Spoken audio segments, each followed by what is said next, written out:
This is an episode of Unconfined, the podcast of the Johns Hopkins Center for a Livable Future in Baltimore, Maryland. Unconfined is a podcast about industrial food animal production and its emerging alternatives. You can find us online at clf.jhsph.edu. Mike Milley is our sound engineer and produced our theme music. Your hosts are me, Christine Grillo, and Tom Philpott. Paulette O'Leary is our producer, and Natalie Woodwright is the executive producer. The opinions expressed here are not necessarily those of Johns Hopkins University or of the Center for a Livable Future.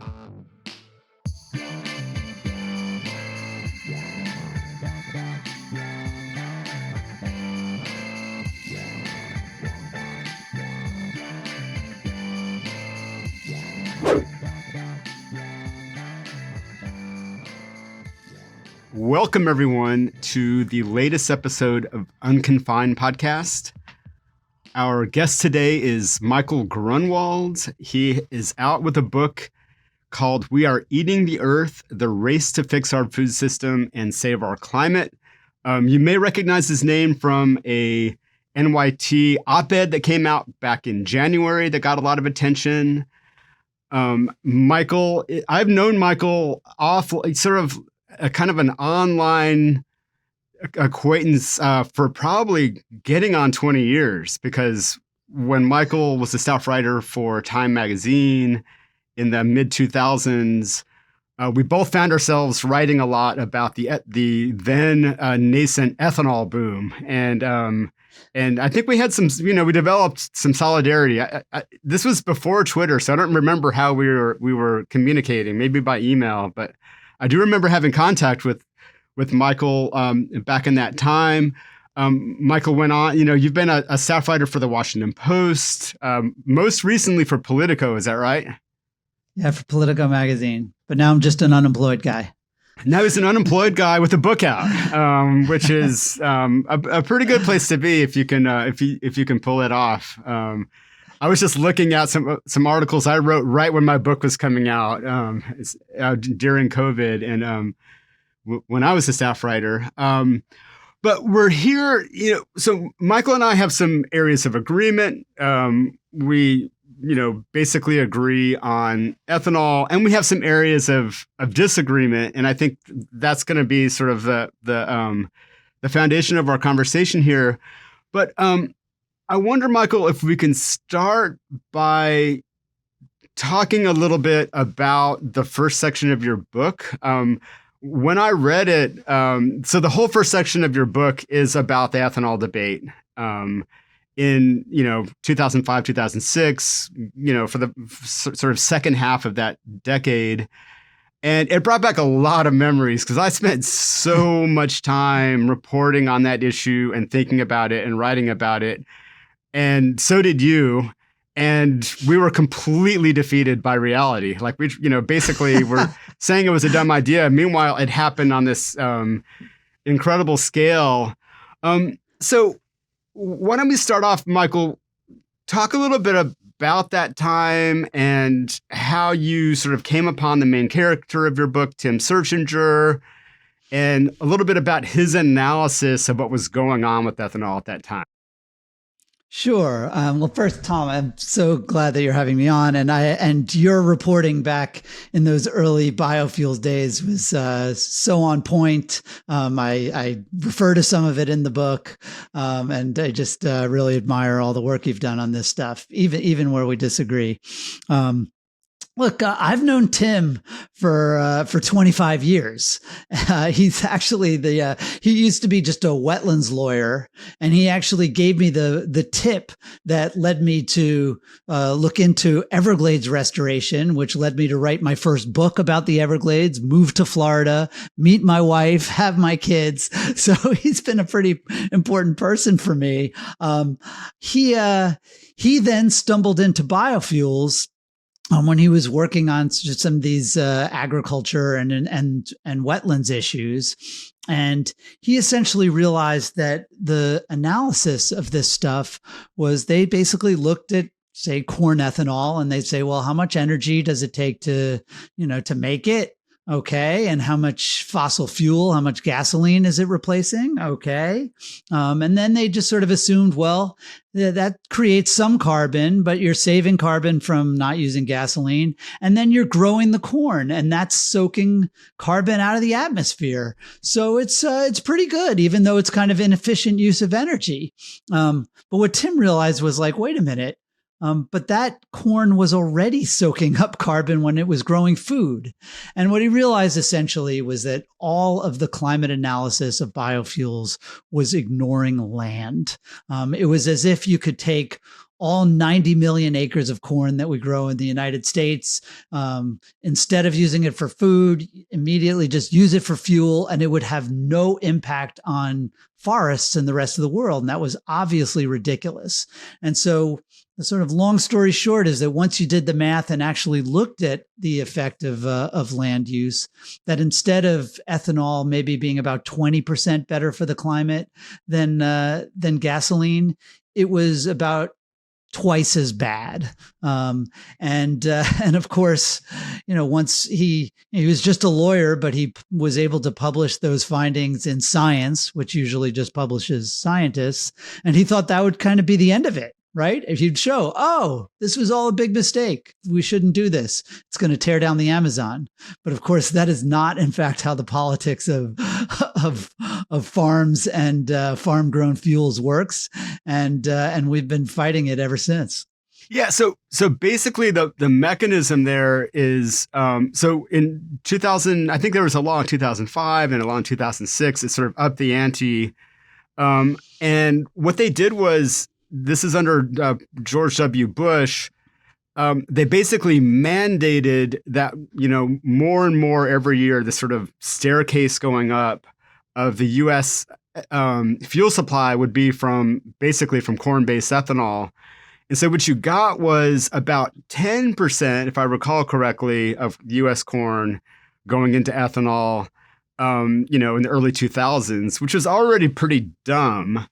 That law mandated that within a very short amount of time, that 40%, or if you correct for the sort of byproducts of ethanol that come out and get fed to animals, more like a third, about 33% of the U.S. corn crop is going into ethanol, and that's still true to this day. And the change took place basically from 2005 to 2010. So you get this major push into ethanol, and predictably, and I think this was actually the point of the program, it raised the price of corn. This is, basically we had this incredible oversupply of corn. Corn prices really low. Farmers were losing money producing it. The government was stepping in with subsidies to make up the difference. And so suddenly you've got the price of corn going up. And so, for some people, it's a win-win-win. Farmers are, having to get less subsidies because they're making more money on their corn. We've got this 20% gain in this 20% greenhouse gas reduction, according to what the science was saying at the time. And Tim Searchinger is off to the side saying, when you raise the price of corn like that, people in other places are going to plant more of it. They're going to want to get in on that boom and plant more of it. And that actually did happen in Brazil and other places, and wiped out the gains from any kind of gains that came from ethanol. Right. It's kind of complicated, but really there are just sort of two effects. And Tim and I went down to Brazil in 2008 and we saw it. And the first effect is that when the price of grain goes up, the forest comes down. It's really that simple. And remember, my book is called We Are Eating the Earth, and I sort of stumbled into it through biofuels, but it turns out like agriculture is eating the earth. But when you raise the price of crops, agriculture expands. And so that was sort of the first part. The second part, of course, is that when you raise the price of crops, food gets more expensive. And back in 2008, there were these food crises all over the world where you had like food riots, tortilla riots in Mexico and, and then like in Bangladesh and, in Africa, all over the place, food was getting expensive. Vegetable oil was getting expensive. There were riots in China because, it was this crazy time. And it was clearly, they went back and did a lot of the sort of rehash with the data afterwards. And clearly a lot of it was just very direct. You create this biofuel mandate, you create more demand for corn, you divert corn from the food system into the energy system, and you just create a big mess. And it knocks into other crops. You plant less wheat because you want to plant corn now, and so the price of wheat goes up. Well, soybeans especially, right? That's what people. You always hear the corn lobby in the United States. They'll say like, "Oh, look, well we've now got all this corn, and we haven't drained that many more wetlands or torn down that much more forests in the United States." And it's like, well, yeah, no, of course, because we already did that in the 19th century. There's like nothing left. Like Indiana used to be 85% forest. Now it's all cornfields, and so of course, yes, it wasn't. It didn't dramatically transform the U.S. environment, but when you grew more corn in the United States, then in Brazil, they grew more soybeans to replace the soybeans that changed. And so soybeans, it started to expand into cattle pastures, and then cattle pastures expanded into the Amazon and into the Cerrado. So it was just this kind of daisy chain of bad policy. Yeah. And, it didn't end in by no means did it end in 2008. This policy, like I said, I think the stair step up of the ethanol mandate continued into 2010, and it maintains to this day. And I remember there was a really bad drought in the Midwest in 2012, and the U.S. being, the major producer of corn in the world, it caused corn prices to spike again, and that led to the same set of sort of domino effects of other crops going up. And it had a pretty major impact in the Middle East. And I think a lot of the Arab Spring unrest that started in 2012, 2013 came from food riots, from people saying, our governments are not provisioning food for us. We're hungry. We can't afford it. We're going to the streets. Yeah. When you, when you divert the food supply into other things, you have to do stuff to make more food. And that's, that creates all kinds of problems. I think, Tom, and this is something where we were just really marching in lockstep, though I think maybe some of our disagreements later have come from you being jealous that when the ethanol industry put out their list of their top 10 enemies list, I was number one. So I think maybe you've always resented that. I've always harbored a grudge. Why was it? Yeah. I mean, I think you were writing for much bigger publications. So I was Grist and Mother Jones, but you were at big league publications. But but you also did a terrific job of covering the politics of this, which is, almost boring in its simplicity. I know, but it's just, everybody sucks up to the ag guys. And, I tell the story about on the West Wing, how, the fake presidential candidate wanted to come out against ethanol, and the guy, his political aide told him you wouldn't get a single vote in the Iowa caucus.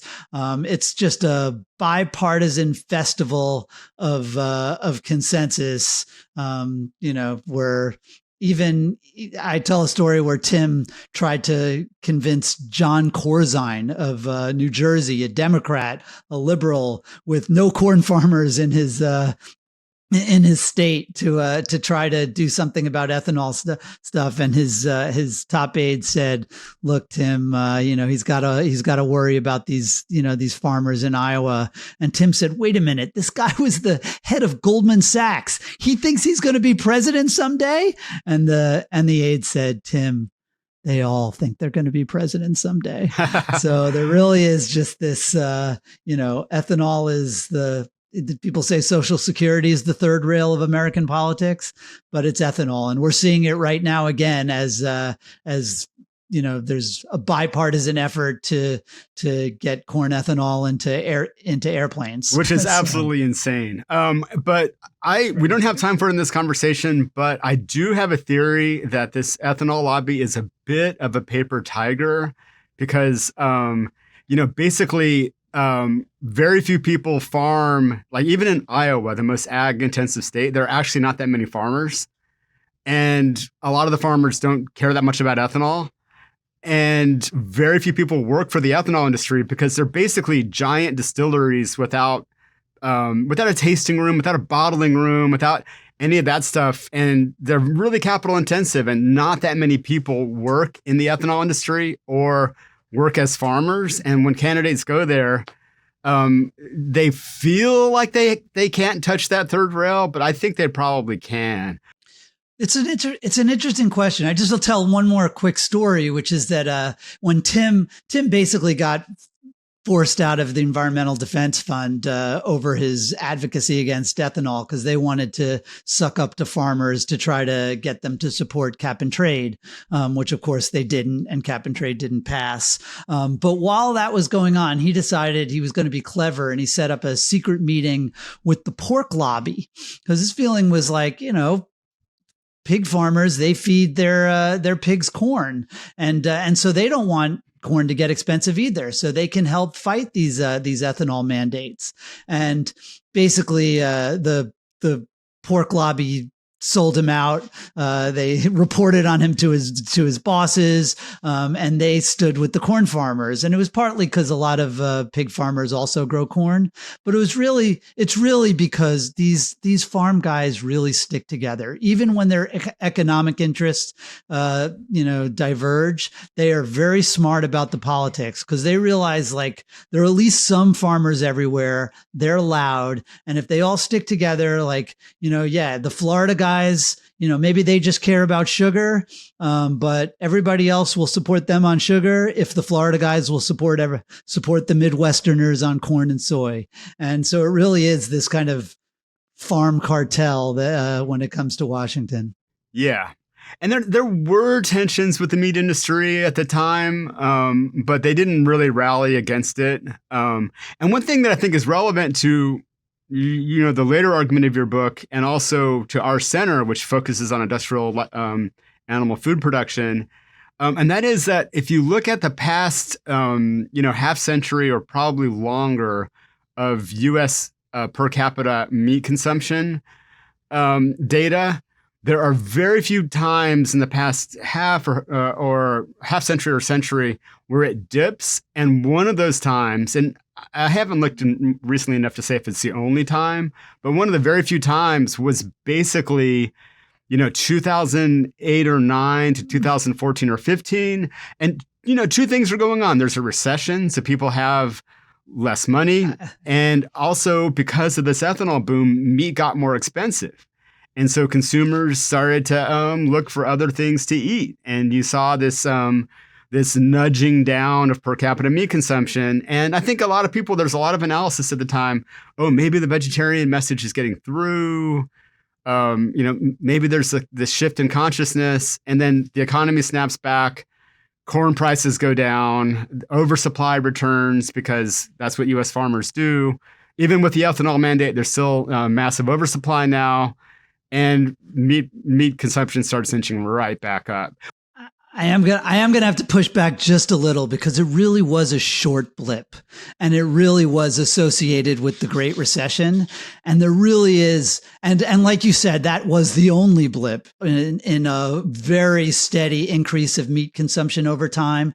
And there really is a lot of science around the world that pretty much shows that when people stop getting poor, they start eating meat, and that it really is that meat consumption is really tied to money, which is why it's going to be so difficult to reduce as we get into that discussion. I do take a slight hopeful bit from that time that maybe there is some price sensitivity. In a rich country like the United States, where economic growth is basically we're not growing super fast. We're a rich country. Growth generally, well, taking right now off the table because we're in such a strange political environment.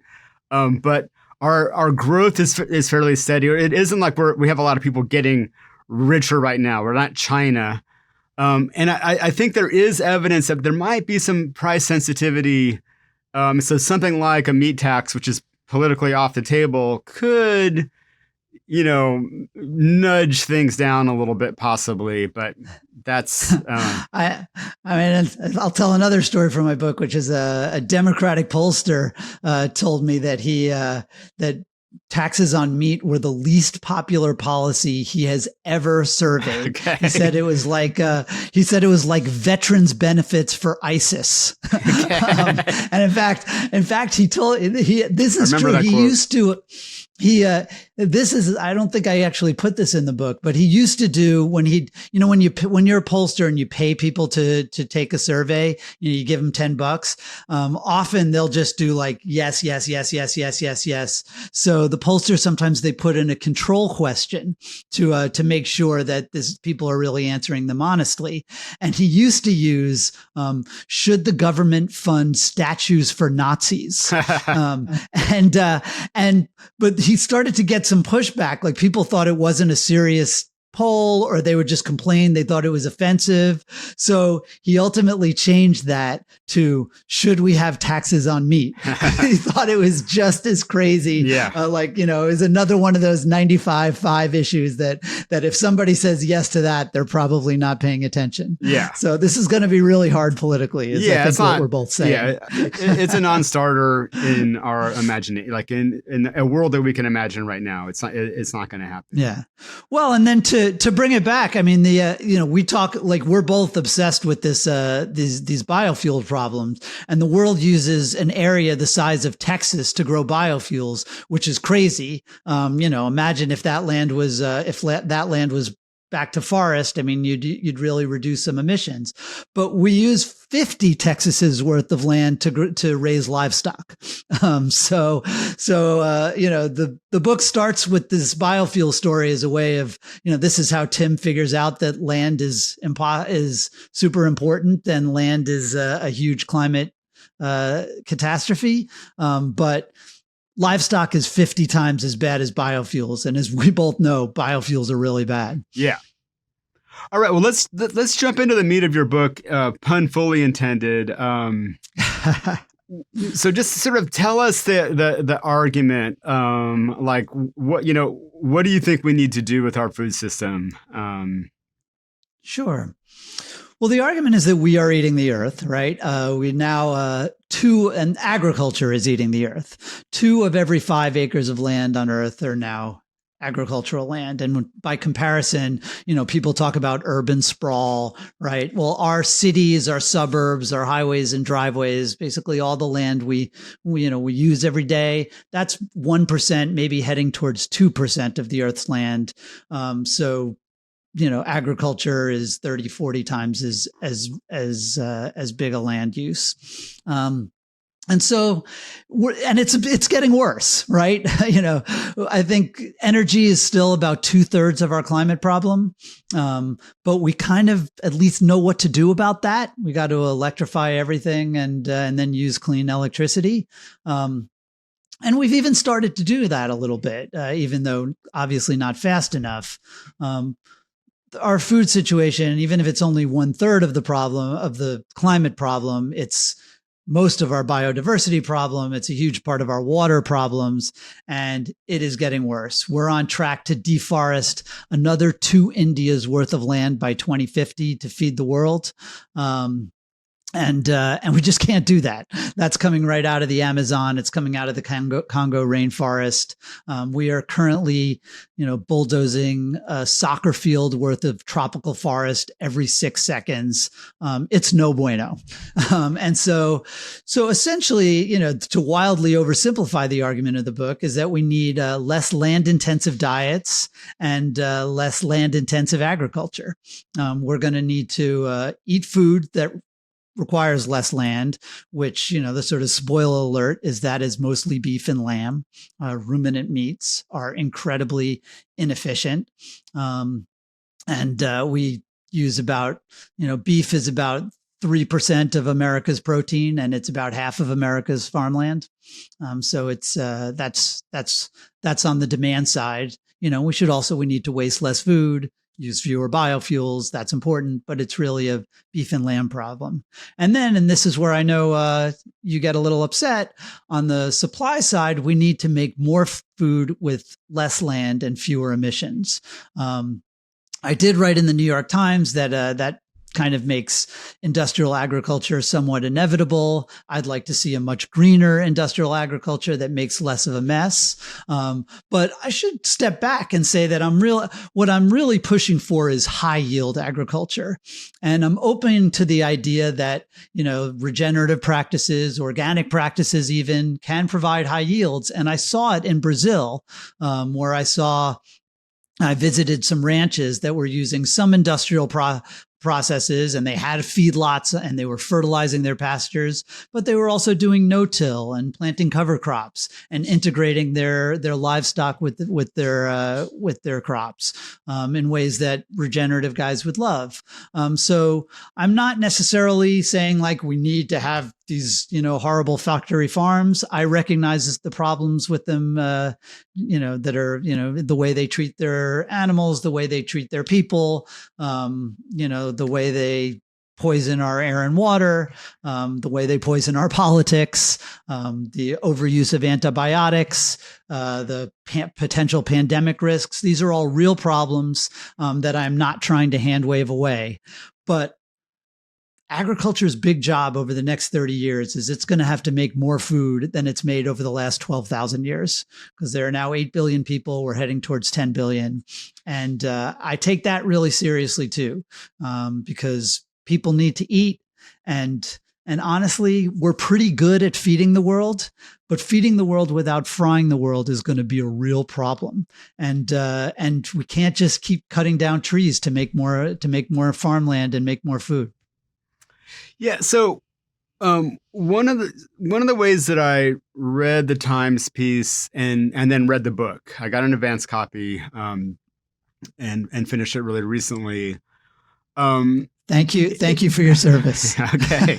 No, it's very well written. It's a very easy.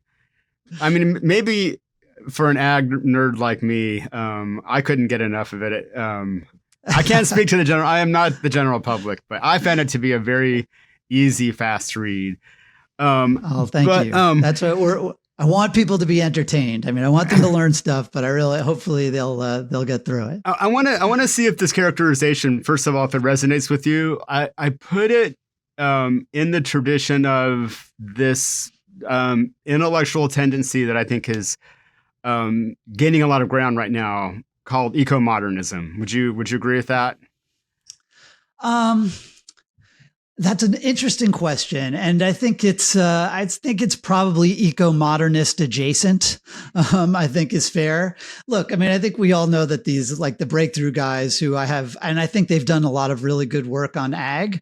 But I think their driving force is just kind of poking liberals and poking environmentalists, and I consider myself an environmentalist, and I'm left of center, and in many ways I don't understand their anger at environmentalists. I think we're kind of, like, to me, I'm making a moral environmental argument for saving the forests, for saving the climate, for saving the people who are living in the floodplains in Bangladesh.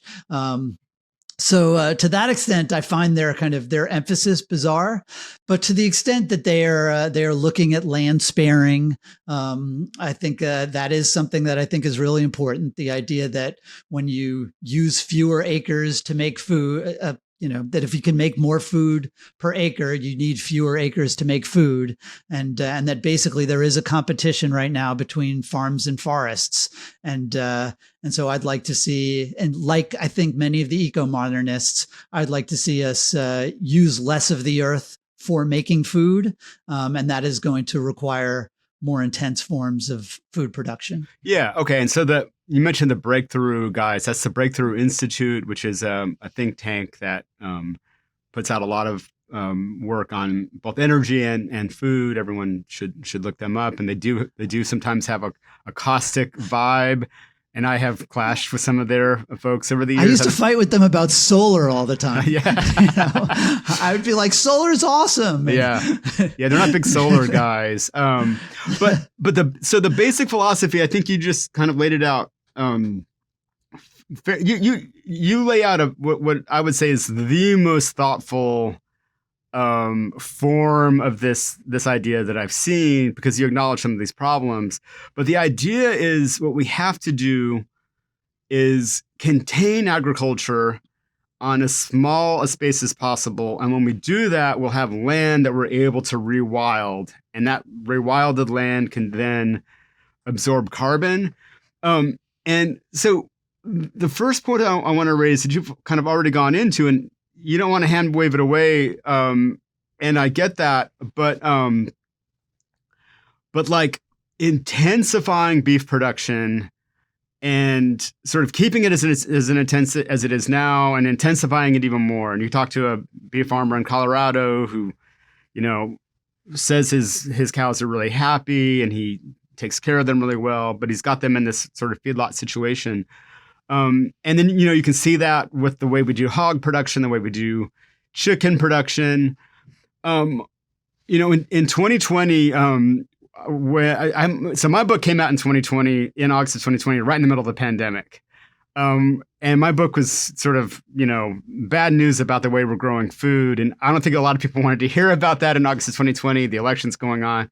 And I was just looking up, I put an article out the same month my book came out, with more bad news, and that was a piece in Mother Jones that came out in August of 2020 about how really excellent public health scientists say that the next pandemic, and we're in the middle of this one, it's being very incompetently administered by the Trump administration. I love the last section of your book talking about that a little bit.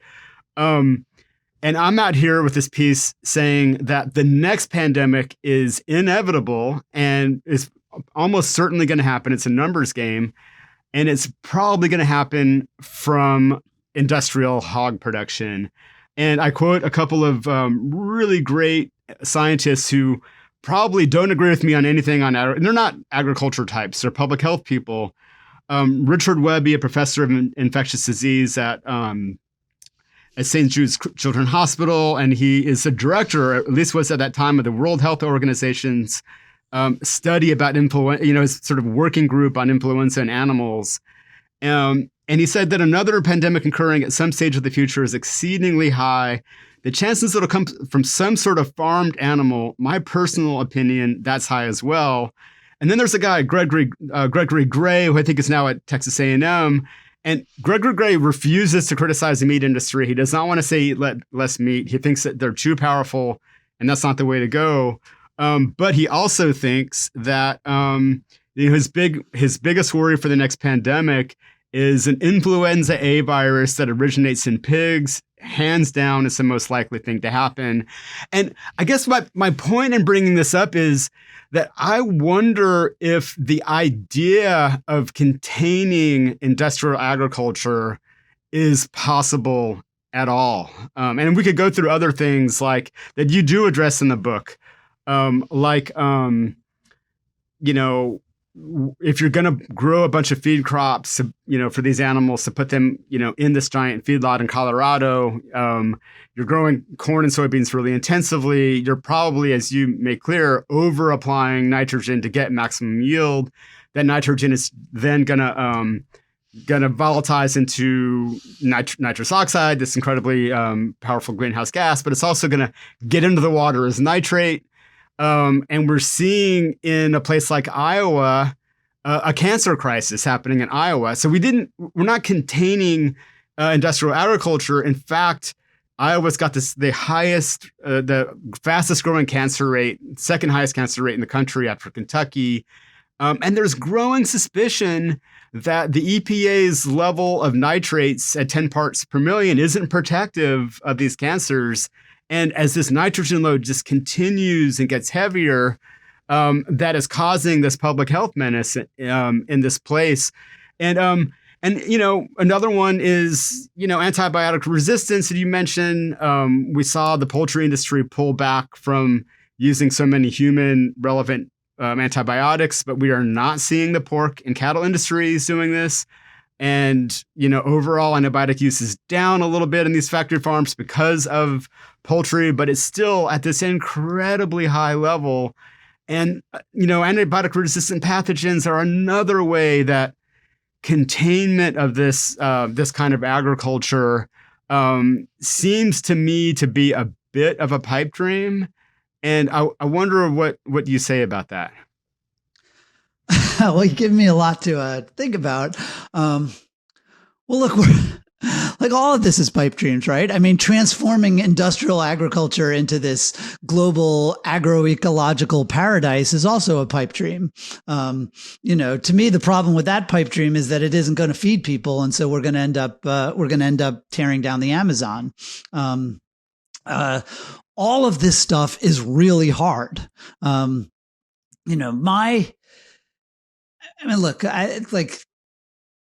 It's going to be really hard to get animal agriculture to be, responsible about antibiotics, but not impossible, right? Because, fortunately there is stuff that we give the world provides $300 billion worth of direct subsidies to agriculture every year and another $300 billion of indirect subsidies.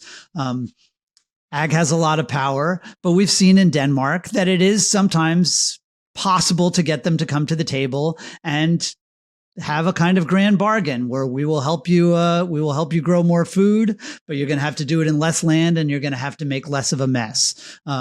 Granted, the entire world is not Denmark, but it's doable.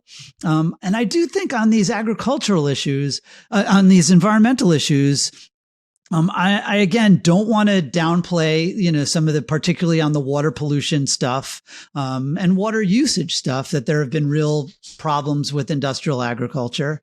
But, I tell the story in the book about how, like Michael Pollan, who is sort of he's kind of the patron saint of this kind of kinder, gentler agriculture. And I think, because he's such a beautiful writer, unfortunately way better than me, I think he has kind of valorized and romanticized these kind of this kind of farms that Aldo Leopold, wrote about back in Sand Country Almanac. These kind of rustic, bucolic, not very intensive, diverse crops. These sort of classic, regenerative, old style farms. And he would like us to go back to that sort of kind of more natural vision of how agriculture works. And it's true that there was some environmental cost to going from those Aldo Leopold farms to the kind of industrial, chemical-soaked monoculture fields of today, and these factory farms where, the animals have numbers instead of names, and they're all clumped together, and there's a lot of manure to manage. I think I have to acknowledge that there is some environmental cost, but not nearly as great an environmental cost as the initial transformation of the great American prairie, which was like the Serengeti, into those Aldo Leopold, bucolic farmsteads. And the best person writing about that was Aldo Leopold. He saw that as an environmental catastrophe. He was appalled by farms like his, what they had done to the natural prairie. So this is maybe a long-winded way of saying that, I admire what people are doing at the Land Institute, where they're making kernza, and that's probably the most natural crop ever made. It's a perennial, just like the prairie was before it. And they talk about, they call it natural farming. And the roots go much deeper. They use fewer pesticides and synthetic fertilizers. And in many ways, it's better for the microbiome. But it also, there was a story about it in the Washington Post, and in the 38th paragraph, it mentioned, oh, by the way, the yields are about 30% of wheat yields, and that means you need more than 3 times as much land to grow kernza, and that means 3 times as much deforestation, and we just like the big question for us in 2050. One of them are we going to finally quit fossil fuels? But the other one is, are we going to expand our agricultural footprint further into nature? Because we can't. We got to stop pumping all that carbon that's in the trees into the sky. And remember, we're counting on those trees to absorb the carbon that our fossil fuels are pumping into the sky. So I think, this question of yield, which for some people, it's kind of a yes, but to me, it's like, you got to start there. Yield alone is not going to solve our agricultural problems, but or our environmental problems. But if we don't increase yields even faster over the next 30 years than we've increased them since the Green Revolution, we're going to have a lot more deforestation, and we're going to blow past 2 degrees. Now, I got to push back. I don't want to speak for Pollen, but I will say that I don't think he would valorize like a, sort of 1920s, 1890s Iowa farm as the be all end all. I think that like it's a bit of a fallacy, kind of like a breakthrough, almost a breakthrough style trope to say that someone like Michael Pollan wants to freeze farming in 1920 before the dwarf seeds and the chemical pesticides. I think that, innovation. So I think that you can define, and I've actually heard him say this. You can define. But, I think the question is like, do you think the Green Revolution was a good thing or not? Right? Well, we could have a whole hour about that. I think it's a lot more complicated. Yeah. But just to go back to the point about pollen, like, if you define innovation as something that comes out of a bag or comes out of a spray nozzle, then you've conceded the whole game. But there are innovations. People have continued innovating since the Leopold era, and there, as you acknowledge, there are cases where people are getting really high yields without the use of these agrochemicals or the use of these sort of patented seeds. There's, I think, I'm excited about that. Yeah. There's a really important and I think underappreciated project going at Iowa State University in the heart of the beast.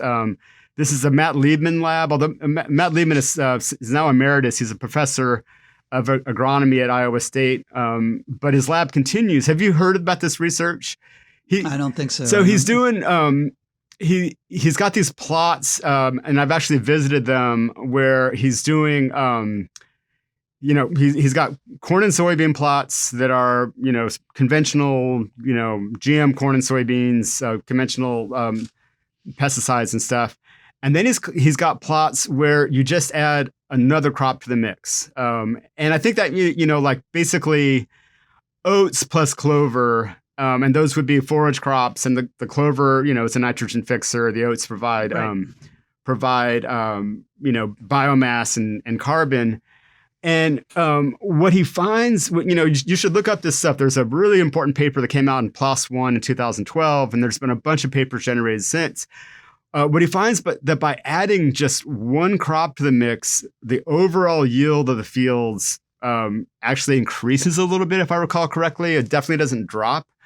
But meanwhile, the amount of herbicide and the amount of fertilizer that you need drops dramatically. You don't need herbicide as much because you're disrupting the pattern of the weeds. You don't need fertilizer as much because instead of just having, a soybean year once in a while to fix nitrogen, you've got this clover going in every year.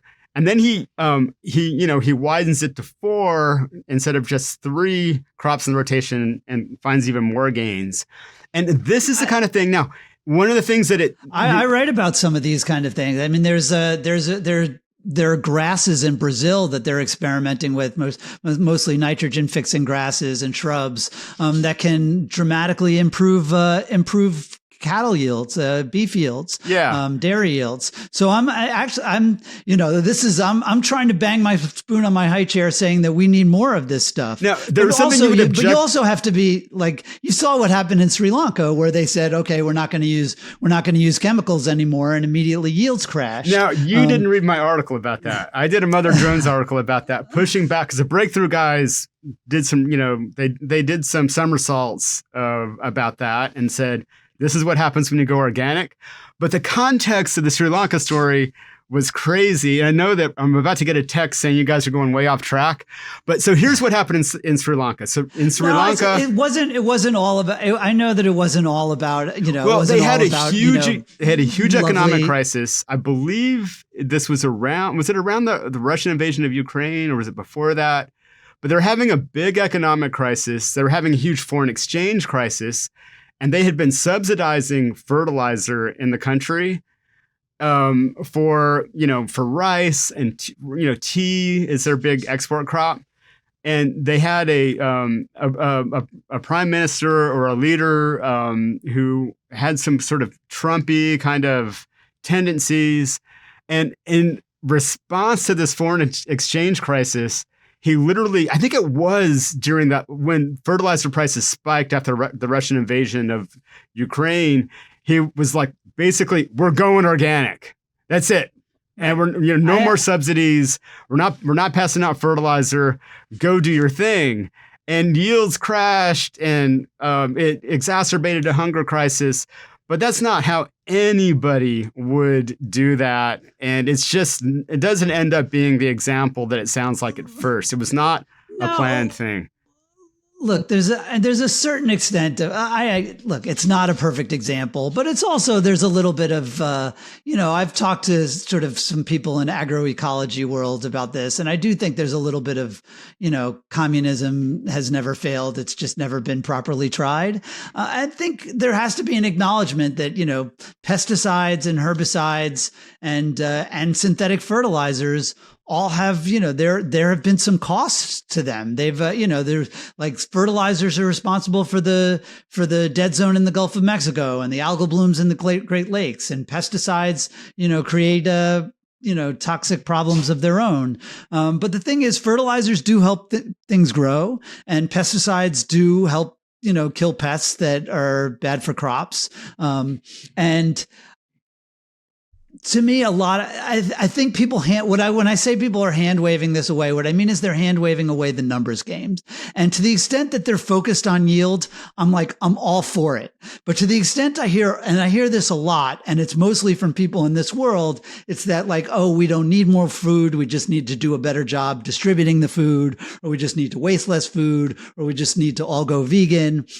And there's a kind of you first element to that, right? I like my, Alice Waters. I just did an event at Berkeley where I was debating a kind of a professor of agroecology, and he was great. And we actually had a lot of common ground, but Alice Waters, the chef of Chez Panisse, was sitting in the third row glaring at me the whole time, because she has a vision of food that's, and I'm sure it's a beautiful vision, and you can charge $500 a plate for it at Chez Panisse, but that is not the way the world is going to eat. And that is not going to feed the world. So, when we're I think you and I will have a lot of agreement, and there's a lot that I can still learn, even after 6 years of digging through this stuff, about, innovative ways that we can grow our food differently that don't involve pesticides, or can involve at least better management of our fertilizer, or biological replacements for our fertilizer and pesticides.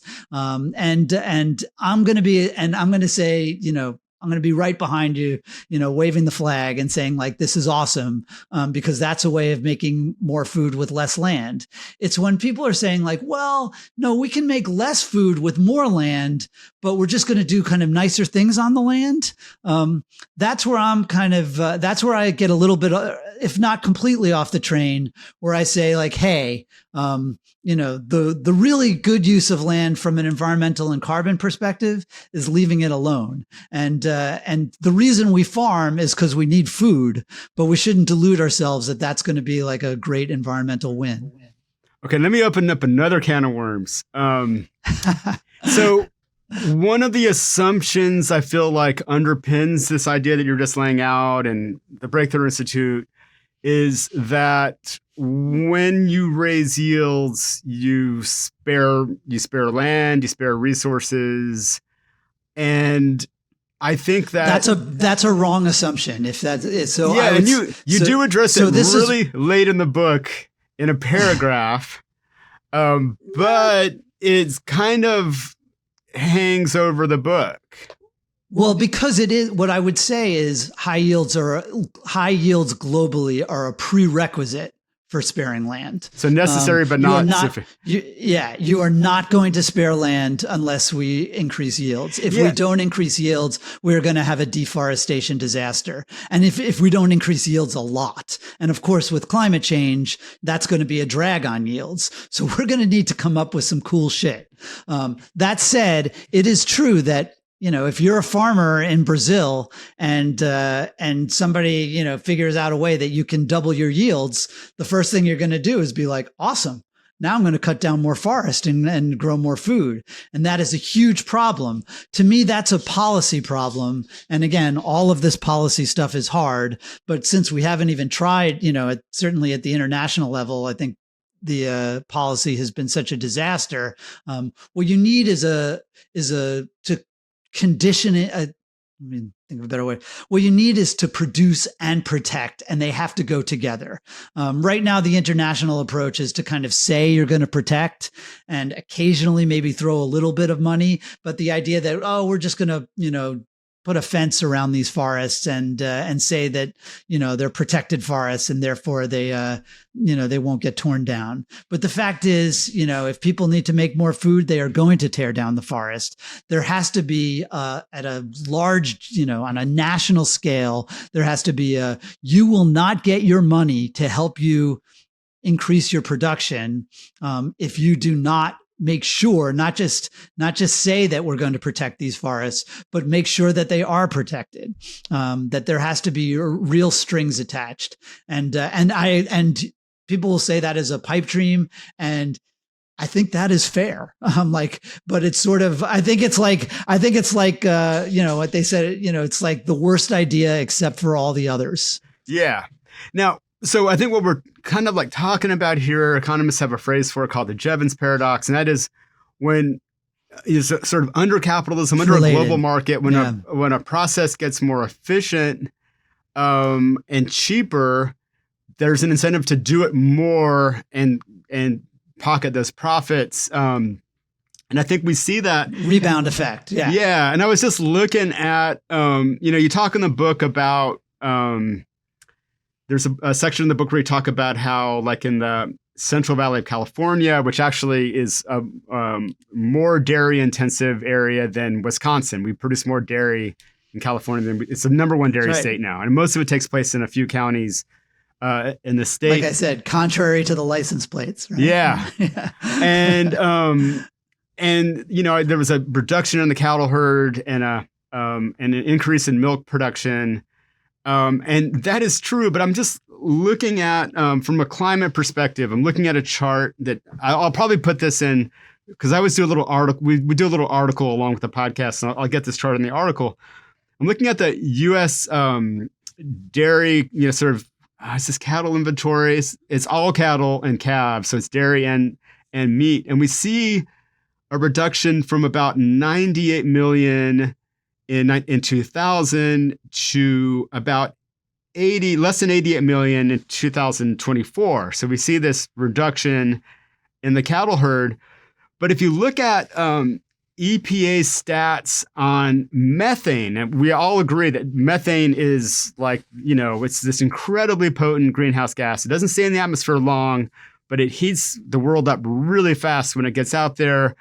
And cattle production is, basically a big part of the U.S. greenhouse gas footprint from agriculture comes from cattle production, specifically for methane. If you look at methane over this, roughly the same period, what you get is in manure management methane, a dramatic increase from 1990 to 2022. So slightly different timeframes there, but you're seeing methane emissions more than double. So as we're having less cows, but they're bigger, they're more productive, and they're putting out, their manure is because of the way that we use our manure. But we have 3 times as much milk, right? That's the real, what you want to, that's the comparison. But the Jevons paradox. And I think that, manure management is a disaster. Yeah, manure management is a complete disaster. And in fact, in California, right, with their, great climate policies. I write about how somebody, Tim and others have looked at manure management, and there are all kinds of, they have like a dozen really cost-effective ways that you can dramatically reduce methane from manure management. And then there's one horribly ineffective way of doing it, and that's the digesters, and that's what's being subsidized. Yeah, we've talked about the digesters a lot on this podcast, and they're a disaster. Yeah. Like, don't do that. Yeah, don't give them money. It's literally biofuel all over again. But I would think we would like, as the cattle herd goes down, we would also like to see this number go down, and also with enteric fermentation. This is cow burps. We see a less dramatic rise. So we see a steady rise, a slow but steady rise in enteric fermentation from, going from 1990 steadily to 2022, about a 10% rise in both beef cattle and dairy cattle. And I know that there's possible tech fixes to that that we can talk about. But once again, It's like we've made milk production a lot more efficient, but it has not translated to, you can say per animal. We're making more milk. We're making more milk. Yeah, right? But what's that getting us? And the other absurd thing is, like, over this entire period, and this is even before the plant-based alternatives came out. If you look at the chart, U.S. fluid milk production demand for it has just completely fizzled. Right. But cheese is up, as you know. And cheese is up. And this is the problem. So I bet we're in agreement on a lot of these demand issues too. I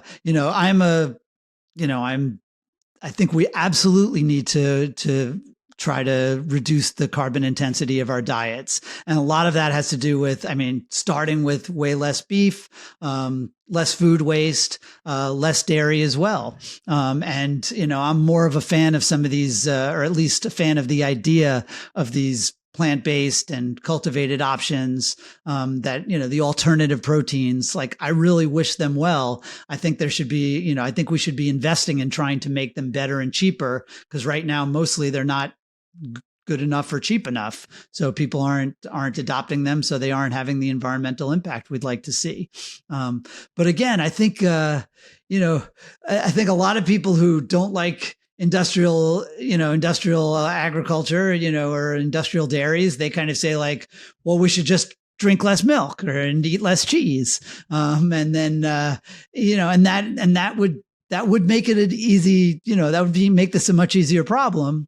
But since I don't have a magic wand that's going to make everybody eat less beef and eat less cheese, both of which are delicious, I've stopped eating beef for climate reasons, because I would have looked like a giant hypocrite if I had written this book and still eaten beef.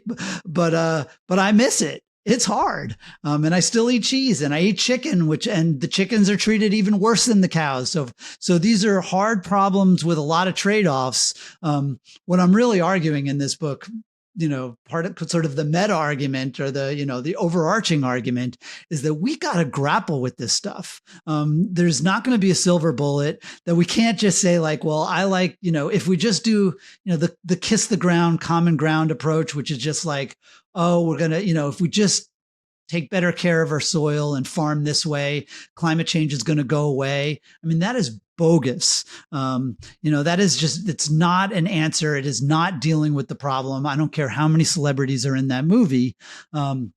Now, people like you and me who really do care about this stuff, I think we can learn from each other about ways that we can solve this in less carbon intensive, less, animal harming, less, economically tough for farmers. Like, there are lots of different considerations that we should be talking about and figuring out what works.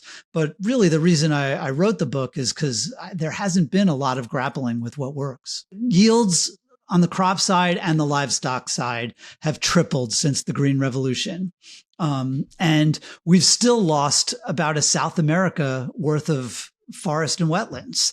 It's been a catastrophe. That said, if we still had, pre-Green Revolution yields, we would have lost 3 South Americas, which we actually don't have. We would literally need a planet B for that. So I guess there's no argument that the Green Revolution has solved everything, or that in the future yield growth is going to solve everything. We really are going to have to do most of the things. I try not to. I never say all of the above, because some of the solutions are just bad and we shouldn't do them. But we are going to have to eat less beef, and we're going to have to come up with meat alternatives that people actually like and can afford. And we are going to have to, come up with behavioral and political and technological solutions to food waste, because we have not been very good at fixing that problem through, even though none of us like wasting food. We're going to have to come up with, you mentioned this, the idea that there are kind of technological solutions to agricultural emissions, whether it comes from giving feed additives to cows so they burp less, or I write about a biopesticide that uses the same technology behind the mRNA technology in the COVID vaccines that basically constipate potato beetles to death. We're going to have to figure out ways to turn our crop residues into usable animal feed. We're going to need biological nitrification inhibition, which is going to make me not very popular at parties. but these are these boring, nerdy, technical solutions that fortunately there are all these really smart people working on, who are really committed to solving this problem of how to feed the world without frying it. But these problems aren't going to solve themselves. And I really do believe that some of these solutions are going to come from people looking at kinder and gentler ways of farming, more natural ways of farming. But I do think there is a naturalist fallacy that because this is more like nature, that makes it sort of better for the planet. And, there's a reason we farm, and instead of just, leaving nature to its course. And we do, some people would prefer that we don't have 8 billion people on Earth, right? I know like half of them wouldn't be here if it wasn't for synthetic fertilizer. And some people probably wish that hadn't happened, but, I don't know. I think I like people. I would like all of them to eat well. And I just think that's going to be really hard, but doable. One thing I think is really important, you kind of hand waved away this idea of distribution being a big problem. I think we produce enough for like a third more people now, and we still have huge hunger problems. And one thing I think is really important to think about is that even if you go to the Green Revolution sort of epicenter success story, India. So, in India, you get this, massive increase in wheat yields, in the late 60s that continues, and not even talking about the environmental problems that they're dealing with now of overdrafted aquifers from the irrigation and the pesticide problems. But this did not come even close to solving hunger in India. And it's also true of the other Green Revolution countries like Pakistan and even Mexico. But I was just looking at recent FAO. That's right. We still have problems. Yeah, but I guess so in India. epicenter of the Green Revolution, according to the FAO, the Food and Agriculture Organization of the UN, India still accounts for a quarter of the world's hungry people and home to over 190 million undernourished people. And so if that is true in the Green Revolution Center, I think we have to just, I agree that, higher yield is better than lower yield, but the sort of fixating on yield without fixating on the sort of political economic issues that are haunting the planet. I think you've got to do both, and you've got to acknowledge that the Green Revolution was at best a partial success, even in India. Oh, I think that's absolutely right. But I think, we can say we are making way more food and some people still don't have enough. And yet, so I think the next step is not to say therefore we should make less or stop trying to make more. In fairness to the people who make this kind of distribution argument, I think, they'd say higher yields aren't going to feed people in Gaza, or, that's not going to do something about all these evil despots in Africa who have, who are responsible for the maldistribution of calories inside their countries. And I think that is correct. But also shifting to an agroecological system isn't going to dislodge those despots either. Those are problems that we should all be working on, but we shouldn't, I think the inclination to kind of stipulate that we will solve those problems so that we don't have to solve the yield problem doesn't really work for me. But I will stipulate that doing better on yields is not going to solve all these other problems. All right. Well, we've already blown past our time limit, and I've ignored multiple texts saying, hey, this is a great place to wrap up. Great to have you on. And thank you for being on Unconfined. Tom, thanks so much for having me. It's been a great discussion.